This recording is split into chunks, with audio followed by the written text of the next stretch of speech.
Welcome to view point. చేతులు శుభ్రం చేసుకోవడం మనం రోజు తప్పనిసరిగా చేసే పని. తినక ముందు, తిన్న తర్వాత చేతికి ఏదైనా దుమ్ముధూళి అంటుకున్నప్పుడు ఇలా ప్రతిసారి చేతులు కడుక్కుంటాం. ఇది చాలా సహజమే కావచ్చు. కానీ చేతులు కడుక్కోవడానికి ఓ పద్ధతి ఉంటుంది అంటున్నారు వైద్య నిపుణులు. చేతులు శుభ్రంగా లేకపోతే ప్రమాదకరమైన జబ్బులు వస్తాయనడానికి కోవిడ్ ఓ ఉదాహరణ.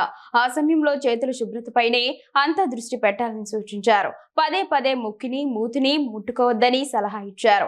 అంటే హ్యాండ్ హైజీన్ ఎంత ముఖ్యమో అర్థం చేసుకోవచ్చు. కానీ రోజు చేసే పని అయినప్పటికీ ఆ పనిని మనం పర్ఫెక్ట్ గా చేస్తున్నామా లేదా అన్నది ముఖ్యం. చేతులు కడుక్కోవడానికి ఓ ప్రాసెస్ ఉంది. ఈ విధానాన్ని ఫాలో అయితే చేతులపై ఉండే కంటికి కనిపించని బ్యాక్టీరియా అంతా తొలగిపోతుంది. జబ్బులు రాకుండా మనల్ని మనం కాపాడుకునేందుకు ఇది తోడ్పడుతుంది. మరి చేతులు ఎలా శుభ్రం చేసుకోవాలో వివరంగా చూద్దాం. సాధారణంగా చేతులు శుభ్రం చేసుకోవడం అంటే చేతులను తడి చేసుకోవడం, సబ్బు రాసుకోవడం, నీళ్లు పూసుకోవడం, ఇదే మనకి తెలిసిందే. కానీ ప్రతిసారి ఇంత ఓపికగా శుభ్రం చేసుకుంటున్నారా అన్నదే ముఖ్యం.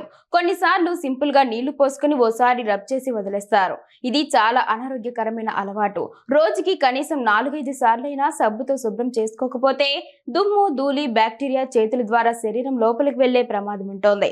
ఇక కొందరైతే చాలా త్వరగా కేవలం 5 లేదా 10 సెకండ్లలోనే చేతులు కడుక్కొని వచ్చేస్తారు. కేవలం అరచేతులు రుద్దుకొని వచ్చేస్తారు. కానీ ఇది కూడా కరెక్ట్ కాదు. చేతులు శుభ్రతపై ప్రపంచ ఆరోగ్య సంస్థ ఎప్పుడో కొన్ని గైడ్ లైన్స్ రిలీజ్ చేస్తుంది. హ్యాండ్ వాష్ గురించి ప్రత్యేకంగా ఓ డాక్యుమెంట్ కూడా విడుదల చేస్తుంది. ఈ సూచనల ప్రకారం చూస్తే ప్రతి ఒక్కరూ ఖచ్చితంగా 40 నుంచి 60 సెకండ్ల పాటు చేతులను శుభ్రం చేసుకోవాలి. అంటే నిమిషం పాటు దీనికే కేటాయించాలి. దీనికి స్టెప్ బై స్టెప్ ప్రాసెస్ కూడా వివరించింది. ముందుగా చేతులను తడి చేసుకోవాలి. ఆ తర్వాత సబ్బు లేదా హ్యాండ్ వాష్ అప్లై చేసుకోవాలి. ఓ చేతి వేలతో మరో అరచేతిని రుద్దుకోవాలి. ఇలా 2 చేతులను రబ్ చేయాలి. 2 అరచేతులను బాగా రబ్ చేసుకున్న తర్వాత కుడి చేతి వేలను ఎడమ చేతి వేలలో ఉంచి బాగా రబ్ చేయాలి. వేళ్ల సందుల్లో ఉన్న మురికి కూడా పోవాలంటే ఇది తప్పనిసరిగా ఫాలో అవ్వాలి. అదే విధంగా ఎడమ చేతి వేలను కుడి చేతి వేలలో ఉంచి రుద్దాలి.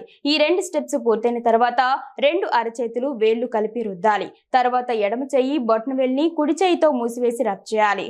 కుడి చేయి బొటన వేలిని కూడా ఇదే విధంగా చేయాలి. ఆ తర్వాత మరోసారి 2 చేతులను తడపాలి. ఓ టవల్తో చేతులు పూర్తిగా పొడి చేసుకోవాలి. అక్కడితో ఈ ప్రాసెస్ కంప్లీట్ అవుతోంది.